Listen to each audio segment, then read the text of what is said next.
I understand that there are chances of our life na makaingon ta nga it's not our choice, right? I'm trying to figure out katong mga things or akong gisabot, no? Akong gitry og sabot kanang mga instinct na di na kontinuyuan. That instinct na moingon sila nga wala na toy nabuhat because that's our kapalaran.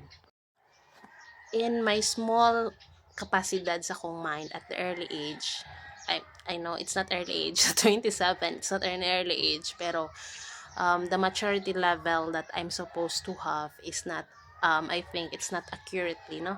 I supposed to enjoy my life and everything in my 20 days. I mean, at my age of this, 20 na ko nga age, right? But I am awakened with the things na may mga butang, I mean, yeah, we really need a critical thinking and we need to understand stuff that we are not supposed to understand.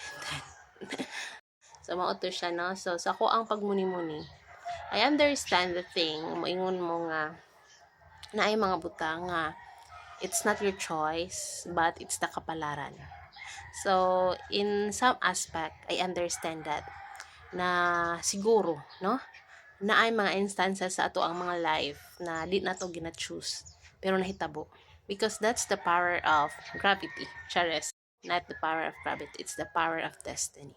So me myself, I do believe destiny, Jud. I do believe na in every plan that we have, so kung naatay mga plano sa atong kinabuhi na ay mga instances nga dili siya naton planado pero mao ang hitabo, and there are stuff also na bisa maujud na atong gusto nga mahitabo but it really don't happen. That's the power of destiny. That's what I meant for having a destiny, jud nga mao na siya nga to ang destiny, mo na tong kapalaran. But for some instant, if the things or there are things that we can't able to control, what is our approach towards that situation? The maturity level that we gain from our destiny really defines who we truly are.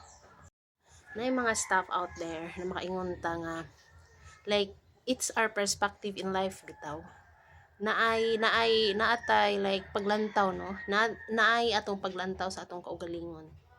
I do salute to all those, I am specifically mean, no, sa kanang mga parents or kanang mga mama or mga papa, no, nga like before man god sa unang mga panahon, no. So like it's being have a kid, no, or I don't think so if naaba ni karon nga mindset, but nasabtan nako nga sa unang nga panahon their mindset kay mga nakagdaghan, or it's a pressure, not pleasure, it's a pressure nga you need to marry and you need to have a child because ang ilahang huna-huna someday if maunsa ka or maunsa along the way maunsa ka walay magatiman nimo, no, ingon ana ang mindset mao jud na siya. I mean, not all but mostly. You cannot tell me nga like dili man na lain man, yes lain ang imo because lain po na ako ang experience. So that's what I've observed. So yun na ang sitwasyon.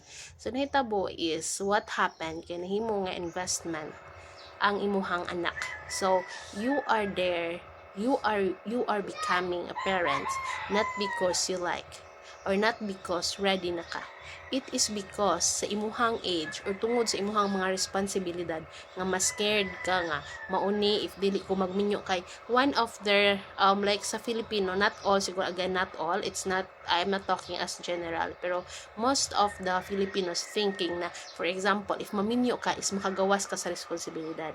So if maminyo ka wala na karapatan ang imuhang ginikanan or ang imuhang mga igsuon to ask you something like nga bitaw nga sense now. So mao na siya. So what happened to hubad the problem?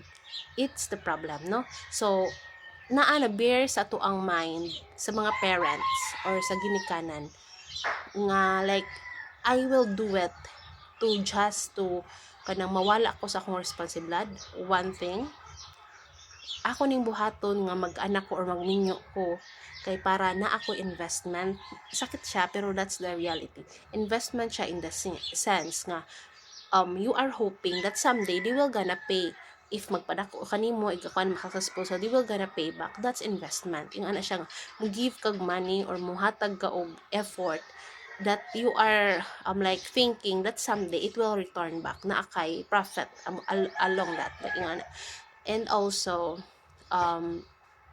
you are pressured, you are being pressured by your environment nga you need to have this kay what if yung ana bitaw nga scenario. So mauna siya, that's so sad reality, Jod, no? Sakit siya, lain siya, but along the way as I a day pass by, ako nagsigihan sang kanang like sigihan jud ako nga una nganong ingon na realize na kon what kada pud nga step nakaingon ko nga unsa ka no, unsa ka ang angay buhaton sa mga parents or mga tao nga naa na ang situation.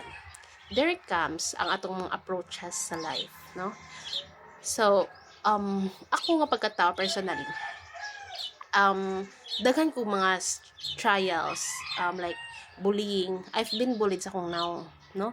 So people tell me nga nganong nakadungog jud ko nga ingon nga nganong gipadamo pa mi nga miot kami now ano dili kami bagay padamon and everything. So ginabuli ko akong ilong flat, akong mata and everything.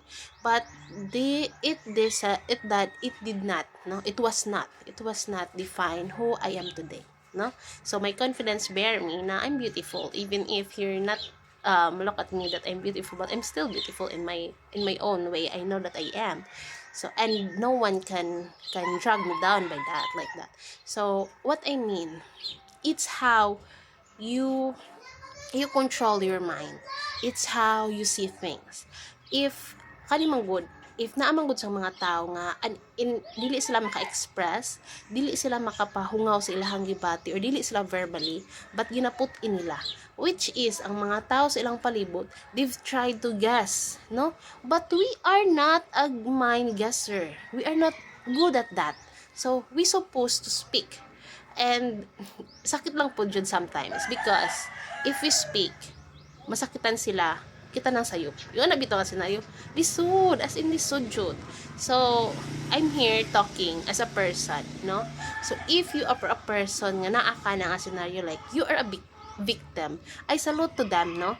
Because it's a brave, like for example naanak ka, daghan kag anak, 5 ka buok and everything, unom, 7, 8, nako, and you're really struggling at that moment but you still fighting.